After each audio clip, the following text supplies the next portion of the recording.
ठीक। हाँ बोलिए।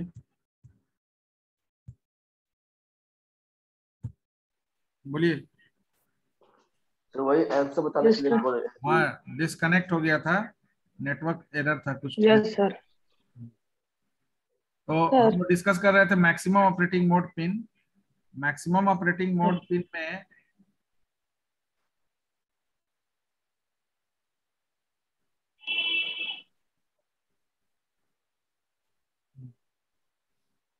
हाँ मैक्सिमम ऑपरेटिंग मोड में जब आपका सिस्टम स्विच होता है 8086 माइक्रो प्रोसेसर स्विच होता है, तो there is a concept of multi processor environment. That means uni processor environment and multi processor environment in 8086। Multi processor environment का यहाँ पर कॉन्सेप्ट है कि maximum different channel is use to processing the particular job. अब यहाँ पर हमारा क्या है, सीपीयू के बाहर दो सेगमेंट होता है, एक मेमोरी और दूसरा इनपुट आउटपुट। तो मेमोरी और इनपुट आउटपुट जो दो सेगमेंट है, इस दो सेगमेंट से भी कंट्रोल जनरेट हो सकता है, इनपुट आउटपुट चैनल से भी कंट्रोल जनरेट हो सकता है।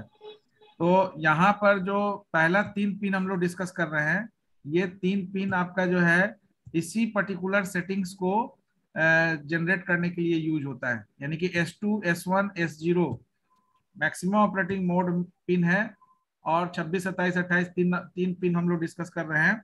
और ये मैक्सिमम ऑपरेटिंग मोड में जो पिन है, ये आपका एक्टिव लो है पिन है, क्योंकि कॉम्प्लीमेंट्री पिन है। तो S2, S1 और S0 कॉम्प्लीमेंट्री पिन है। अब ये चूंकि S2, S1 और S0 ये तीन इनपुट आपका है, यानी कि 3 तरह का आपका ये नेमिंग कन्वेंशन यूज हुआ है। तो 3 के लिए basically n is equal to 3 number of हमारा वेरिएबल है अगर, तो इसके लिए जो है ये स्टेटस बस जो है total 2 to the power n combination generate होता है, यानी टोटल 8 कॉम्बिनेशन जनरेट होगा। और ये जो 0-1 का कॉम्बिनेशन लिया गया है यहाँ पर, ये 0-1 जो है 3 कॉलम के लिए लिया गया है। 3 कॉलम का मतलब हुआ कि S2 के लिए एक कॉलम मेंटेन होगा, S1 के लिए एक कॉलम मेंटेन होगा, S0 के लिए एक कॉलम मेंटेन होगा। अब ये टोटल 3 इनपुट के लिए आपका 3 स्टेटस बस के लिए आपका 3 के लिए टोटल 8 कॉम्बिनेशन रो का बनेगा। अब ये 8 का कैसे हम लोग डिवीजन करेंगे, 8 का डिवीजन हम S2 के लिए 8 का हाफ करेंगे, यानी हर बार हम हाफ करते जाएंगे। तो हाफ ऑफ 8 इज 4, तो 4 time 0, 4 time 1, complete 8 row complete हो गया। देन हाफ ऑफ 4, यानी 8 का हाफ किया, first column complete. Then half of 4 से second column complete. Half of 4 is 2, तो 2 time 0, 2 time 1, 2 time 0, 2 time 1। And for third column we just take the half of 2। पहली बार half of 8, यानी 8 का half that is 4 first time first column के लिए। Second column के लिए half of this 4/2 that is 2। And third column के लिए थर्ड कॉलम के लिए 2/2 दैट इज 1। यानी कि पहला कॉलम में 4 0 4 1 का कॉम्बिनेशन बनेगा, दूसरे कॉलम में 2 0 2 1, ये आपका कॉम्बिनेशन है जो हम लोग यहाँ बना रहे हैं 0-1 का, ठीक है। उसके बाद तीसरे कॉलम के लिए हाफ ऑफ 2, तो हाफ ऑफ 2 1 दैट इज 0-1 0-1 1 0-1। तो इन दिस पर्टिकुलर मैनर ये आपका जो है यहाँ पर 0-1 का कॉम्बिनेशन लिया गया है। Now see this one, S2 के लिए 4 0 4 1, S1 के लिए 2 0 2 1 अल्टरनेटिवली, और S0 के लिए 0-1 0-1। तो ये कैसे लिया गया, ये क्लियर है सबको, ठीक है ना। नाउ ये हर सेटिंग के लिए एक पर्टिकुलर आपका जो है फंक्शन जनरेट होता है इनसाइड द 8086 माइक्रो प्रोसेसर। यानी माइक्रो प्रोसेसर इसके बेसिस पर आपका जो है वो फंक्शनिंग कर रहा होता है जब स्टेटस बस डिफरेंट सिग्नल डिनोट करता है। When we see the diagram, जैसे S2, S1 और S0, अब ये तीनों देखिए तीनों जो है वो एक्चुअली में S2 मेमोरी इनपुट आउटपुट जो आपका चैनल है उसके लिए S2 यूज हो रहा है मैक्सिमम ऑपरेटिंग मोड में। DT/R कॉम्प्लीमेंट के लिए S1 यूज हो रहा है, और डेन के लिए आपका S0 यूज हो रहा है। यानी ये तीनों जो है मिनिमम ऑपरेटिंग मोड में इस पिन का नाम memory slash IO complement, DT slash R complement और डेन कॉम्प्लीमेंट है तीनों पिन। अब यही तीनों पिन जब मैक्सिमम ऑपरेटिंग मोड में काम करता है तो ये तीन तरह के स्टेटस को रिप्रेजेंट करता है। तो तीन तरह का स्टेटस, दैट मीन्स कि जब इससे आपका जो है जीरो इनपुट होगा, इससे भी जीरो, इससे भी जीरो, तीनों से जीरो होगा, तो इससे एक तरह का इंटरप्ट एक्नॉलेज होगा। यानी तीनों आउटपुट पिन है आपका, तो इस तीनों को जीरो होने का मतलब है, ये तीनों जब जीरो होगा इसका मतलब है कि इंटरप्ट एक एक्नॉलेज होगा। अब ये इंटरप्ट एक्नॉलेज होगा, उसके पहले यहाँ देखिए मेंशन किया हुआ है कि status bits indicates the function of current बस साइकिल, तो all are the status bus and these signals are normally decoded by 8288 bus controller. So 8288 is the bus controller which is used to handle or move the external control generated to the particular system. तो 8086 जो है 8288 नाम का bus controller use करता है, और this pin is utilise the maximum operating mode of, ठीक है ना, यहाँ पर दिस पिन इज यूटिलाइज्ड, ठीक है ना, यहाँ पर कर लीजिएगा for the maximum operating mode of Intel 8086। FOR है ये particular section, utilised for the maximum operating mode of Intel 8086। तो यहाँ पर वही चीज बताया गया, combination for n number of input 8 combination is generated. Now all zero होगा तो S2 S1 S0 तीनों क्या हो जाएगा, ये जीरो जीरो के लिए S2 S1 S0 क्या हो जाएगा, ऑन हो जाएगा। तो जैसे ही ऑन होगा इसका मतलब इंटरप्ट एक्नॉलेज होगा, किसी तरह का इंटरप्ट एक्नॉलेज हुआ। अभी इंटरप्ट किसके बेसिस पर एक्नॉलेज हुआ, वो आगे के कंडीशंस के बेसिस पर जनरेट होगा। तो इंटरप्ट एक्नॉलेज का मतलब है कि अगर लॉजिक जीरो है तो इंटरप्ट एक्नॉलेज हुआ, अगर इसमें से कोई एक भी लॉजिक वन पर होगा तो उसके बेसिस पर आपका पर्टिकुलर फंक्शनिंग चेंज होगा। अब देखिए ऑल जीरो का मतलब है कि इंटरप्ट एक्नॉलेज हुआ। इंटरप्ट एक्नॉलेज का मतलब कि there is some processing which is not accomplished by your CPU, processor जो है उसको कंप्लीट नहीं कर पा रहा है। तो we just introduce the math coprocessor here. तो मैथ को प्रोसेसर का जरूरत कब पड़ता है, जब आपका एएलयू पार्ट में ऑपरेशन परफॉर्म नहीं हो पाता है, ठीक है। तो एएलयू पार्ट में ऑपरेशन नहीं परफॉर्म हो रहा है, इसका मतलब ये लॉजिक जीरो होने का मतलब है कि एक तरह का इंटरप्ट जनरेट हुआ, एक्नॉलेज हुआ। इंटरप्ट एक्नॉलेज होने के बाद all next is the 001। Now you already know कि S0 is equivalent to which minimum operating mode, just see the diagram. एक minute, I just open that diagram.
देखिए S2 S1 S0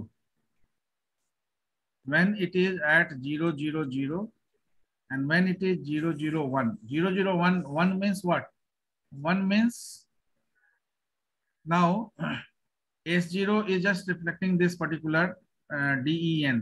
तो DEN अगर हमारा zero है तो ये हमारा अगर वन रिप्रेजेंट कर रहा है, यानी लॉजिक वन, इसका मतलब क्या है, इसका मतलब है कि ये यहाँ पर हमारा जीरो होगा, यानी डेटा इनेबल हमारा जो है वो डिजेबल होगा। S0 के केस में हमारा जो ऑपरेशंस है, अब यहाँ पर अगर हम देखें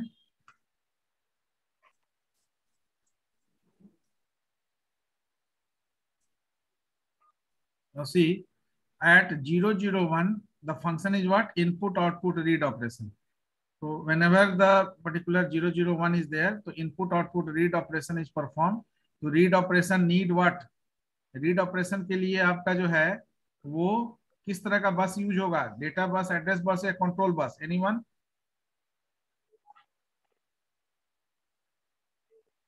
एनीवन बोलिए। I think sir address bus. तो फॉर दिस पर्टिकुलर सेटिंग है, और कोई बोल रहे हैं? बोलिए।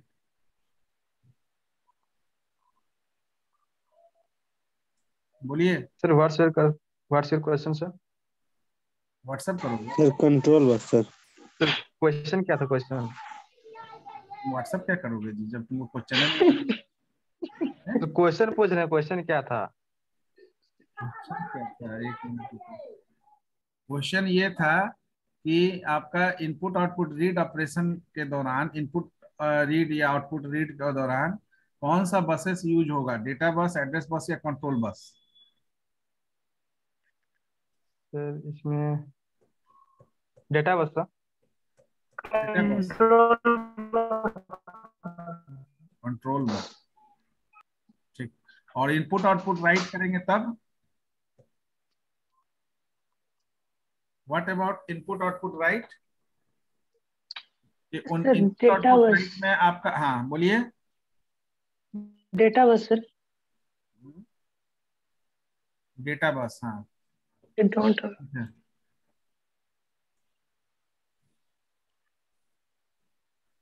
ठीक। तो 001 के केस में इनपुट आउटपुट रीड ऑपरेशन होगा। 010 का मतलब क्या है कि यहाँ पर आपका जो है 1 जो है equivalent to minimum operating mode में ये पिन किसके लिए था?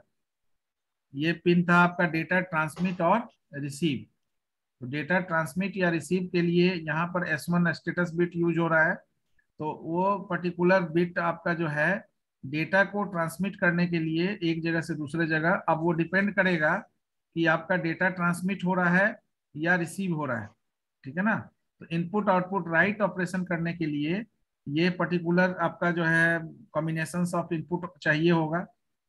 और जब आपका S1 और S0 दोनों 1 के पोजीशन पर होगा, इसका मतलब है कि उस दौरान आपका memory read, input output read या राइट या मेमोरी रीड या राइट ऑपरेशन नहीं हो रहा है। क्यों नहीं हो रहा है? इसलिए क्योंकि आपका वहां पर केवल अब मेमोरी और input output interaction with the CPU होगा। यानी सीपीयू को किसी भी तरह का ऑपरेशन के लिए अगर सिग्नल जनरेट करना होगा तो वो आपका जो है जनरेट कर पाएगा, या इस दौरान आपका जो है टोटल प्रोसीजर हॉल्ट के मोड में रहेगा। तो हॉल्ट के मोड में रहने का मतलब है कि फर्दर कोई भी तरह का इंफॉर्मेशन जो है वो रिट्रीवल आपका सिस्टम के अंदर जो है नहीं होगा, जब तक कि आप प्रोसेस का कंट्रोलर जो है वो प्रोसेस एग्जीक्यूट करके और प्रोसेस का जो है इंस्ट्रक्शंस एग्जीक्यूट करके उसको सेंड नहीं करता है। Now 100 is when 1 is for S2 and S2 का मतलब है मेमोरी स्लैश IO। तो मेमोरी स्लैश IO में आपको पता है कि मेमोरी जो है वो क्या है आपका, मेमोरी स्लैश IO के लिए यहाँ पर यूज हो रहा है S2। तो मेमोरी आपका नॉन कॉम्प्लीमेंट पिन है, IO आपका जो है कॉम्प्लीमेंट्री पिन है।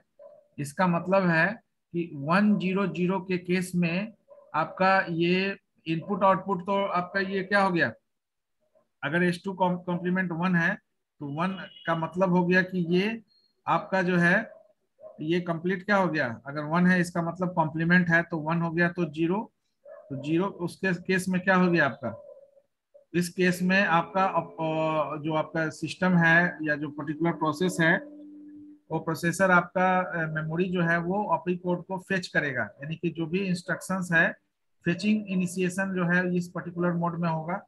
फेच करने के बाद रीड, यानी मेमोरी में रीड ऑपरेशन होगा, राइट ऑपरेशन होगा, मतलब मेमोरी रीड करेगा फेचिंग के दौरान, और राइट करने का मतलब कि प्रोसेस एलोकेट होगा आपका मेमोरी पर। तो ये डिफरेंट सेटिंग्स एंड फाइनली जब ऑल 1 होगा तो आपका ये कंप्लीमेंट क्या कर 0 कर देगा, दैट मीन्स कि जो आपका सेशन था वो इनएक्टिव हो जाएगा। That means these 3 status bits are responsible for organizing input output read write as well as memory read write operation during maximum operating mode.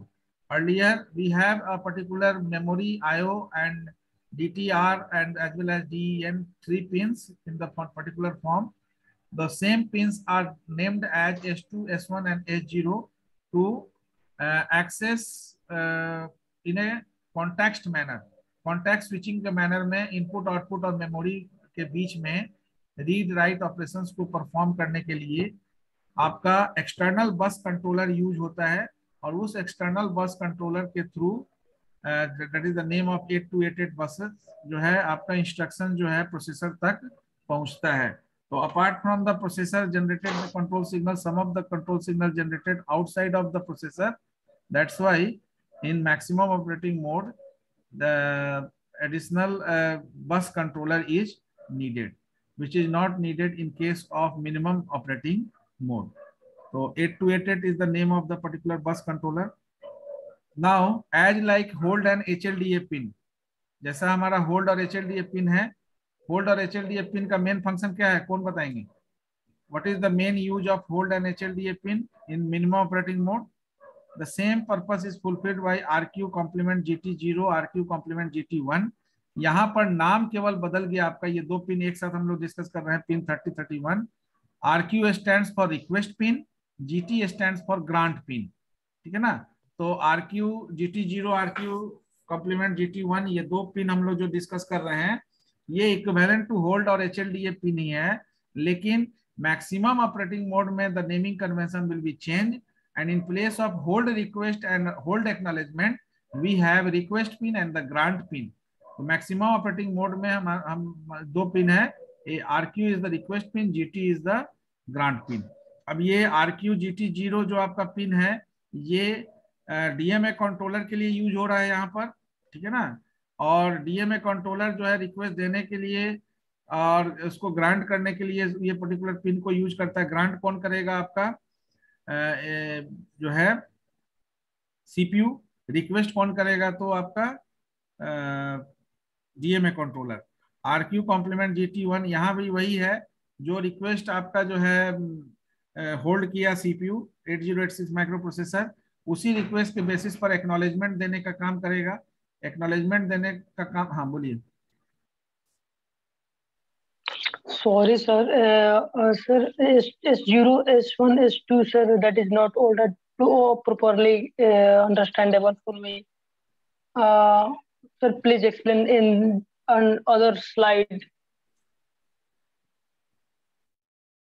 देखो, in place of hold and HLDA, the same name is No, used. sir. Hold and SLDA, no, sir. S0, S1, S2, sir. When its value 0, 0, 0, 1, yes, sir. S2, This S1, portion S0. is not understandable. Yes, sir. Sir, explain it in different on other slide. That is very benefit for me.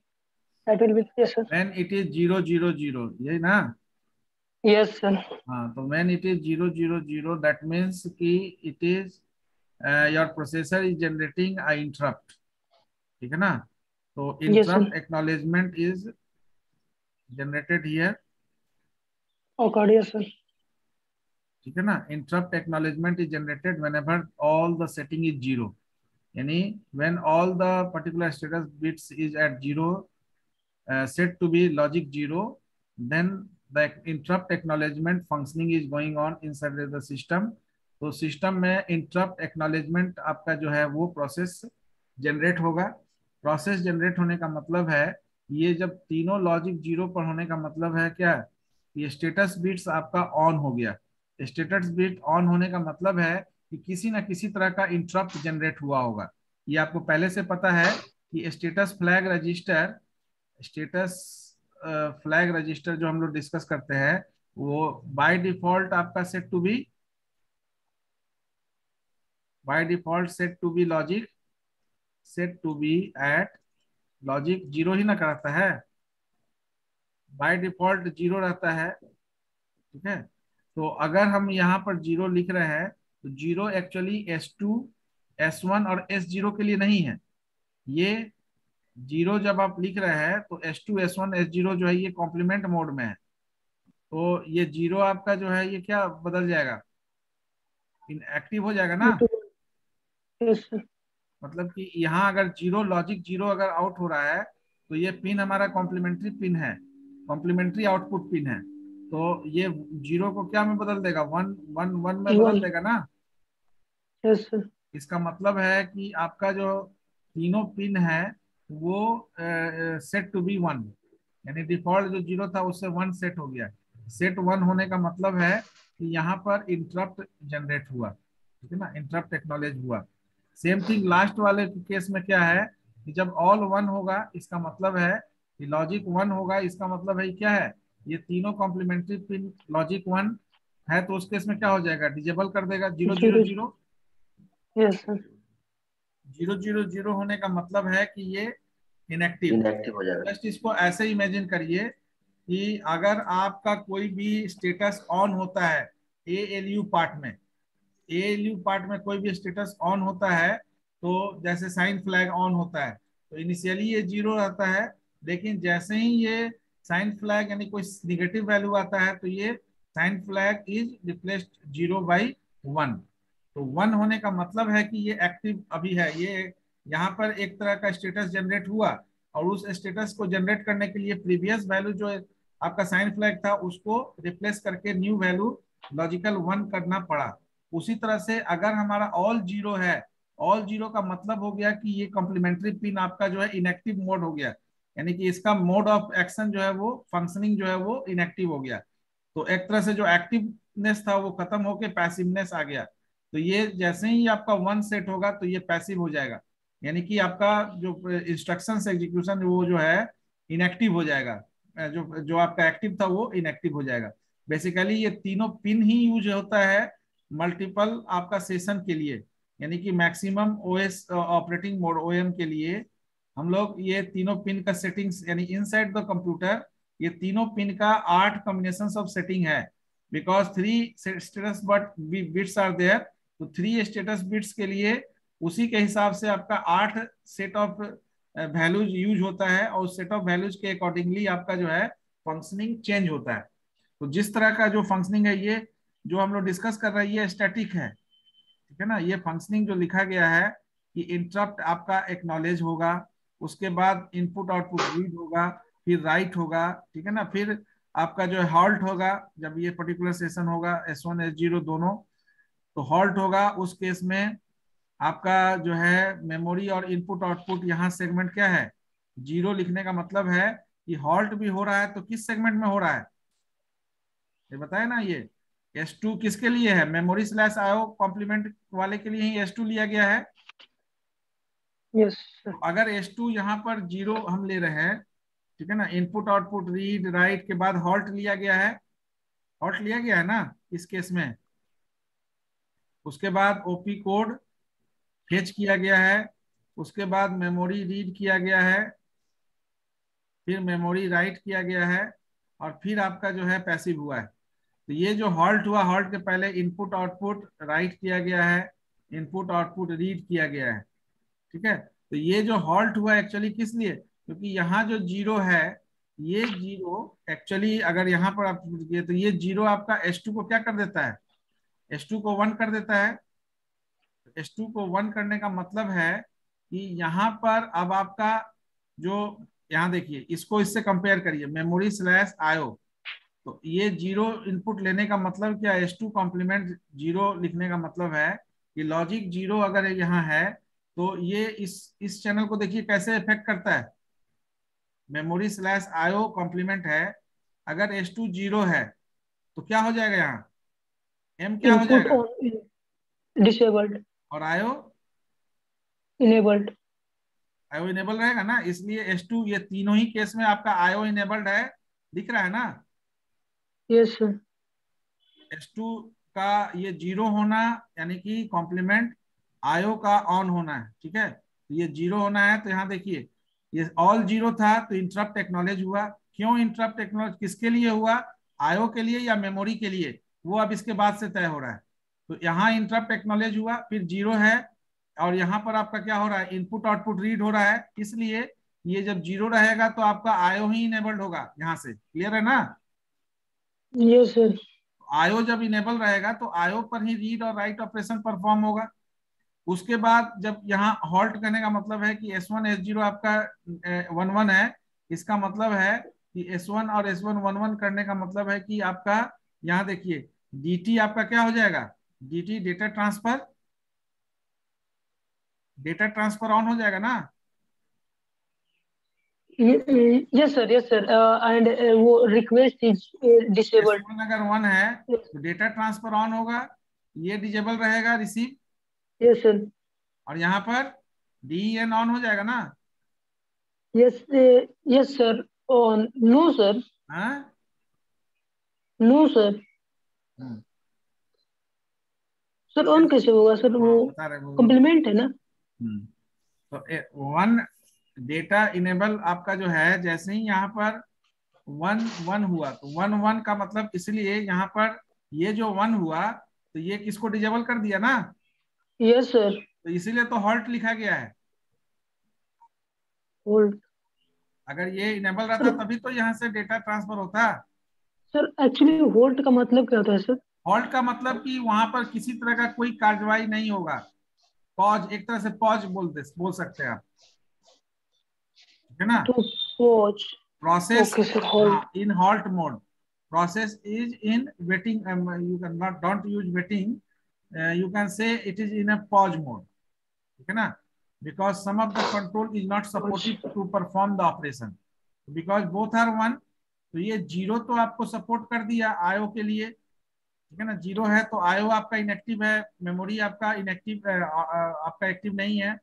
लेकिन ये जो दोनों one है, ये कहीं ना कहीं आपको डेटा ट्रांसफर नहीं होने दे रहा है, ठीक है। Yes sir.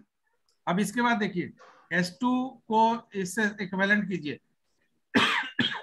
S2 जब पूरा अब 1 है, अब देखिए यहां से आपका मेमोरी का से रिलेटेड ऑपरेशन चल रहा है ना। Yes sir. देखिए 1 है, इसका मतलब कि मेमोरी आपका ऑन है, आईओ आपका डिजेबल है। अब आईओ डिजेबल हो गया, यानी कि ऊपर का जो 4 था उसमें आईओ इनेबल हो रहा था। अब जो नीचे का 4 है, यहाँ पर आईओ इनेबल्ड हो रहा था, अब नीचे में मेमोरी इनेबल हो रहा है। क्लियर? मेमोरी इनेबल्ड हो गया। Yes sir. हाँ, तो ये यस सर। सारा 1 है, तो ये सारा 1 इसी के लिए है, यानी कि मेमोरी को ये ऑन कर रहा है, आईओ को जो है वो ऑफ कर दे रहा है। ये सेटिंग आपका जो S2 का जो ये सेटिंग है, ठीक है ना। काम तो आपका स्पिन का वही काम है, मेमोरी और आईओ को ही ब्रेकअप करना है कि कब ये मेमोरी यस सर। ऑपरेशन होगा, कब आईओ ऑपरेशन होगा। तो ये S2 का जो है फंक्शनिंग उसी का है, लेकिन S2 और S1 S0 कॉम्बिनेशन लिया गया है आउटसाइडर सिग्नल्स को हैंडल करने के लिए। प्रोसेसर के बाहर ही आपका इनपुट आउटपुट और मेमोरी रहता है, इनसाइड प्रोसेसर आपका जो है प्रोसेसिंग एक्टिविटी होता है। तो processor inside control signal generate करके मेमोरी को भी काम ले सकता है, आईओ डिवाइस को भी काम ले सकता है। अगर हमारा एक्सटर्नली यानी आउटसाइड से कोई कंट्रोल किसी पर्टिकुलर रिसोर्स को हैंडल करने के लिए यूज होगा, तो उस केस में हमको एक्सटर्नल बस कंट्रोलर का जरूरत पड़ेगा। तो फंक्शनिंग लेवल पर केवल डिफरेंसेस है। नेमिंग कन्वेंशन में आपका यहाँ पर बिट ओरिएंटेशन के बेसिस पर नेमिंग कन्वेंशन को कंपेयर करिएगा तो इट विल रिमेन सेम, ठीक है ना। तो ये इसलिए ये पूरा 1 जो है, first half is for IO and second half is for memory. तो ये 1, मेमोरी। ये सारा 1 जो है ये मेमोरी को ऑन रखता है, आईओ को डिजेबल कर दिया। अब यहाँ देखिए ओपी कोड फेच, ये 0 0 है, 0 0 मतलब कि S1 is for DT and S0 is for DEN। DN। हाँ, ओपी कोड फेच का मतलब है कि अब यहाँ पर आपका 0 कहने का मतलब क्या है, रिसीविंग ऑन हो गया, रिसीविंग। Yes sir. और DEN भी ऑन हो गया। Yes sir. हाँ, तो इसका मतलब है कि डेटा डेटा रिसीविंग आपका जो है इनिशिएट होगा, यानी कि रिसीव करना डेटा। शुरू होगा processor external OP yes code. Sir. हाँ यस सर। अभी यहाँ प्रोसेसर को नहीं जा रहा है, अभी ये जो भी डेटा फेच हो रहा है वो किसको मिल रहा है, मेमोरी को, मेमोरी को। मेमोरी को मिल रहा है। इसके बाद मेमोरी में 0 1 हुआ, तो 0 1 का मतलब, 0 का मतलब यहाँ पर क्या है, रिसीविंग ऑन है अभी, और 1 का मतलब है DEN, डिजेबल हो गया ना, यस यस सर। डिजेबल हो गया। तो इसका मतलब है जो फेच हुआ वो मेमोरी, उसको अब यहाँ रीड ऑपरेशन हो रहा है, यहाँ अब कोई आपका राइटिंग ऑपरेशन नहीं हो रहा है, इसलिए कोई डेटा आपको यहाँ पर अब नहीं चाहिए। रीड करना मतलब फेच डेटा जो है उसको पढ़ा जा रहा है, ठीक है, तो डेटा कोई भी इनपुट नहीं हो रहा है। देन उसके बाद आप देखिए 110 है, तो 110 का मतलब कि 1 तो मेमोरी हो गया, फिर ये जो 1 है ये किसके लिए, डेटा ट्रांसफर के लिए है, डेटा ट्रांसफर के लिए। Yes sir. ट्रांसफर ऑन हुआ, रिसीविंग स्टॉप हुआ, अब अगेन यह 0 हो गया ना, यस सर। तो 0 जैसे ही हुआ तो मेमोरी राइट ऑपरेशन शुरू हो गया। मेमोरी राइट ऑपरेशन के लिए फिर डेटा बस का जरूरत होगा ना। 0 is enabling the data bus, data bus enable होगा तो फिर मेमोरी आपका क्या है, डेटा बस के थ्रू डेटा भेजेगा ना, ठीक। और ऑल 1 हो गया, इसका मतलब मेमोरी ऑपरेशन तो है, लेकिन यहाँ पर अब 1 करने का मतलब है कि ये 1 आपका डेटा ट्रांसफर ऑन है, लेकिन यहाँ ये 1 करने का मतलब डेटा बस इनेबल्ड हो गया, डिजेबल्ड हो गया। ये जैसे ही डिजेबल्ड हो गया इसका मतलब है कि ये एक्टिव से पैसिव यानी कि इनएक्टिव हो गया, यानी यहाँ पर आपका प्रोसेस। Is it clear? बोलिए। सर ये वाला फिर से समझा दीजिए ना, नहीं समझ में। कौन वाला? ये वाला? Yes sir. पहले देखो, ये पूरा प्रक्रिया जो है वो मेमोरी और इनपुट आउटपुट के लिए है, ठीक है। तो अब यस सर। मेमोरी और इनपुट आउटपुट को S2 S1 S0 से आप टाई अप कर लीजिए। ये मिनिमम ऑपरेटिंग मोड में नेमिंग कन्वेंशन यूज हो रहा है, ये मैक्सिमम ऑपरेटिंग मोड में यूज हो रहा है। पिन का काम वही है, यहाँ पर स्टेटस बिट्स आपका रिप्रेजेंटेशन हो रहा है particular section of the system को ऑर्गेनाइज करने के लिए। तो S2 के लिए MIO है, S1 जी इक्विवेलेंट टू DTR, मिनिमम में यही नाम है। S0 के लिए DEN है। तो अब देखो कि पहला हाफ S2 को देखो, पहला हाफ 4 जो है वो 0 है और दूसरा हाफ जो 4 1 है। तो पहला हाफ जो 4 0 है वो मेमोरी IO में किसको ऑन करेगा? पहला चार्ट सर आए ऑल 0 है तो मेमोरी ऑन होगा या IO ऑन होगा? Sir memory. मेमोरी कैसे होगा जी? 0 है, M का वैल्यू 0 हो जाएगा तो मेमोरी कैसे होगा? ये तो आपका एक्टिव हाई है ना। Yes sir. ये आयो होगा सर। हाँ, हम इसको मत देखिए, आप S2 को मत देखिए, अभी पहले S2 को देखिएगा तब ना 1 हो जाएगा। यस। S2 तो आपका बिट है, स्टेटस बिट है, इसका वैल्यू 0 या 1 होगा। अब ये S2 एक्चुअली किसके लिए काम कर रहा है वो देखिए। मिनिमम ऑपरेटिंग मोड में आप ये देख पाइएगा कि ये M और IO का मतलब क्या है, मेमोरी और IO, ये क्लियर है ना। Yes sir. मेमोरी आपका एक्टिव हाई पिन है, IO आपका एक्टिव लो पिन है। तो अगर ये सब 0 होगा तो मेमोरी ऑन होगा या IO? आयो सर।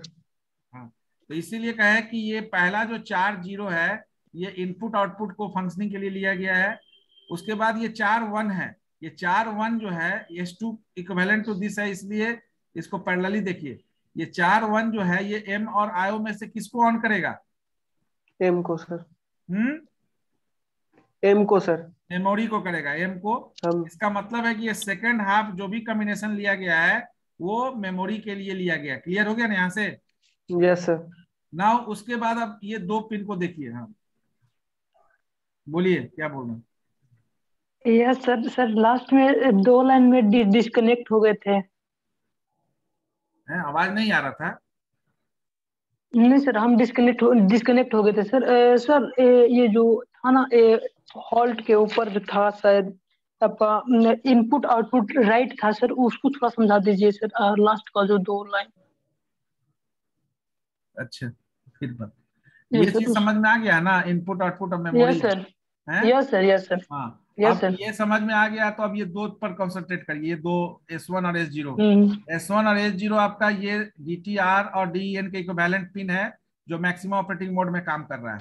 मिनिमम ऑपरेटिंग मोड में सेम पिन आपका जो है डेटा ट्रांसमिट और रिसीव और डेटा इनेबल करने के लिए, डेटा बस को इनेबल करने के लिए ये पिन यूज होता है। तो अगर ये दोनों जीरो है, दोनों जीरो है, अब ये तो क्लियर हो गया कि अब ये चार sir. जो आपका कॉम्बिनेशन है, पहला ऊपर ये आईओ के लिए रिजर्व हो गया, और नेक्स्ट नीचे का जो चार है ये मेमोरी ऑपरेशन के लिए रिजर्व हो गया। मेमोरी में रीड होगा, राइट होगा, फेच होगा, ये हम लोग पर्टिकुलर सेटिंग्स से देखेंगे। यहां तक तो क्लियर है। अब पहला एक एक करके चारों को देखिए। जीरो जीरो है, जीरो जीरो का मतलब है कि इस पिन में देखिए, इस पिन में अगर जीरो रहेगा, इस पिन में अगर जीरो रहेगा तो इसमें कौन एक्टिव होगा, डेटा ट्रांसमिट या receive? Receive sir. Receive. Receive, ठीक है। और DEN अब अगर आपका जीरो रहेगा तो क्या हो जाएगा, डेटा बस तो इनेबल या enable। unenable? Enable sir, Data data bus बस enable enable. Enable, data bus enable हो।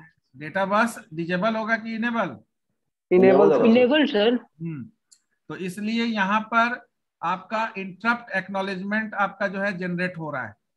इंटरप्ट एक्नॉलेजमेंट जनरेट हो रहा है, इसका मतलब है कि ड्यूरिंग प्रोसेसिंग, जैसे आप प्रोग्राम लिखते हैं, ए बी वेरिएबल डिक्लेयर किए, ए बी को कहीं एंट्री भी तो करते होंगे यस सर। Yes sir. कि बिना ए बी को एंट्री किए A+B हो जाता है? नो सर, एंट्री No, करने sir. के लिए आपको एंट्री करना पड़ता है। इनपुट आउटपुट डिवाइस का जरूरत होगा। इनपुट आपको एंट्री लेने के लिए, आउटपुट आपको एंट्री को देखने के लिए, यस सर। ठीक है। Yes, sir. और एंट्री करने के बाद आप जो है A+B करेंगे, A+B करेंगे तो अगेन फिर प्रोसेसर का जरूरत पड़ेगा। Yes sir. अब अगर ये प्रोसेसर आपका जो है प्रोसेसिंग जो आप कर रहे हैं, ये अगर आपका जो है ये ALU से सॉल्वेबल नहीं होगा तो एडिशनल प्रोसेसर जरूरत पड़ेगा ना। Yes sir. Yes sir. A+B आप कर रहे हैं, आपको पता है कि ALU जो है वो इंटीग्रल प्रमोशन करता है, केवल इंटीग्रल ऑपरेशन परफॉर्म करता है, yes sir. Floating point operation नहीं करता है। आपने नहीं करता है। A yes sir. को ले लिया इंटीजर और B को ले लिया सिंगल, क्यू बेसिक में, C में फ्लोट ले सकते हैं। अब ये A और B पर ऑपरेशन करेगा, रिजल्ट सिंगल में ही आएगा ना। Yes sir. लेकिन ये सिंगल जो वैल्यू है 2.5, ये आपका ALU परफॉर्म नहीं कर पा रहा है, तो उसके लिए प्रोसेसर को इनिशिएट करना होगा ना externally. Yes, sir, processor CPU। Floating point unit को इनिशिएट करना होगा इस तरह के ऑपरेशन को जनरेट करने के लिए। Yes sir. तो जो आप प्रोग्रामिंग कर रहे हैं वहां भी जरूरत पड़ता है। अब वहां पर आप पढ़ते हैं क्या, आप जब प्रोग्रामिंग पढ़ते हैं तो वहां पर पढ़ते हैं ना इम्प्लीसिट और यस एक्सप्लिसिट। सर। ये दोनों का मतलब जानते हैं ना क्या होता है? Yes sir. Yes sir. Implicit का मतलब हुआ जो अपने आप हो जाए।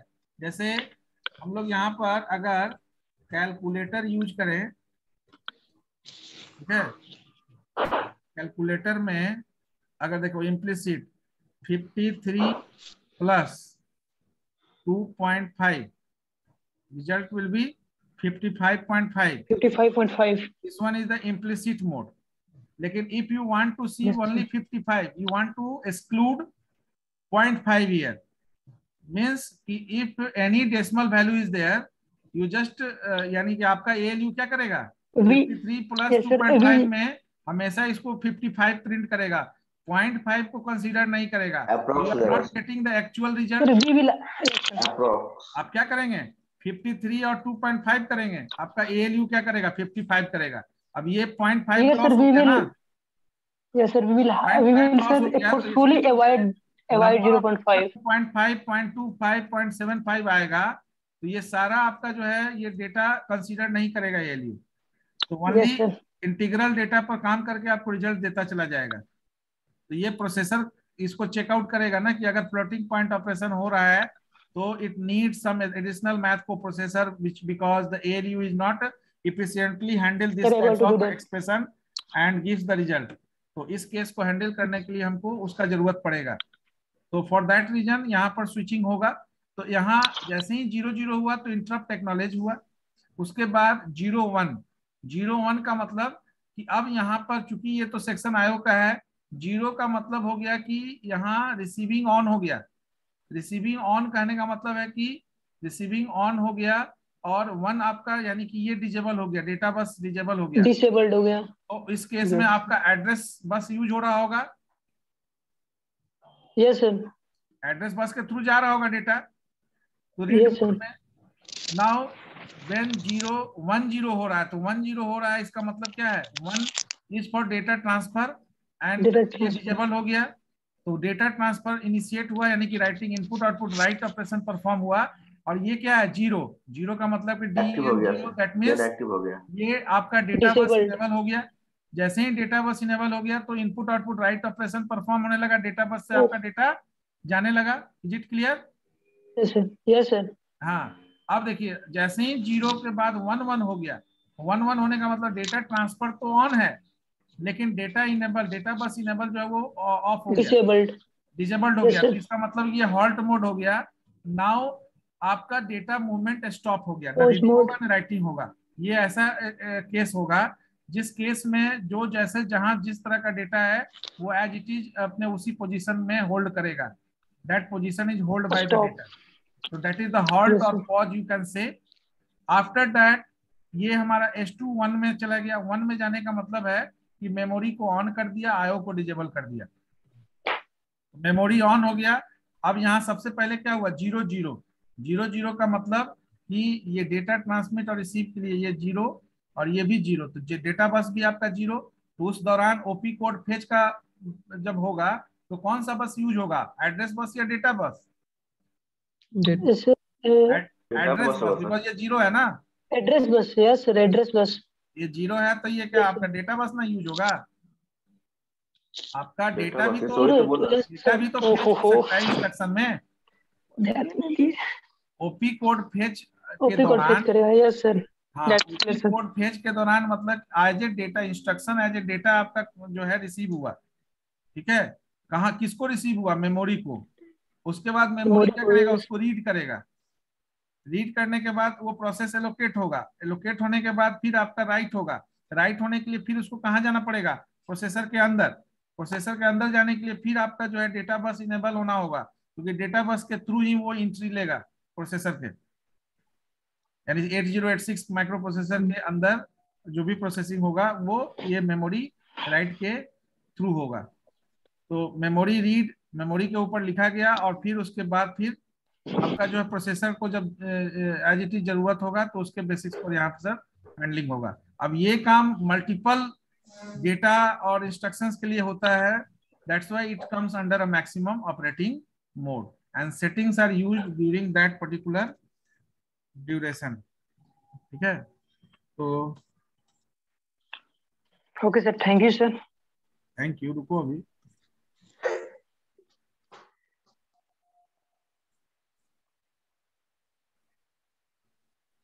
ठीक है, रिक्वेस्ट, इसमें कोई कोई कंफ्यूजन है क्या रिक्वेस्ट और ग्रांट में? क्योंकि नेक्स्ट क्लास में इसको ओवरव्यू देकर नेक्स्ट क्लास में I just discuss the addressing modes of Intel 8086। So I just discussed this within 5 minutes in the next class. And yes. Good evening sir. बोलिए। Sir आप बताने वाले थे सर सब्सिडरी पेपर और honours paper के बारे में सर, आज एग्जाम पैटर्न सर।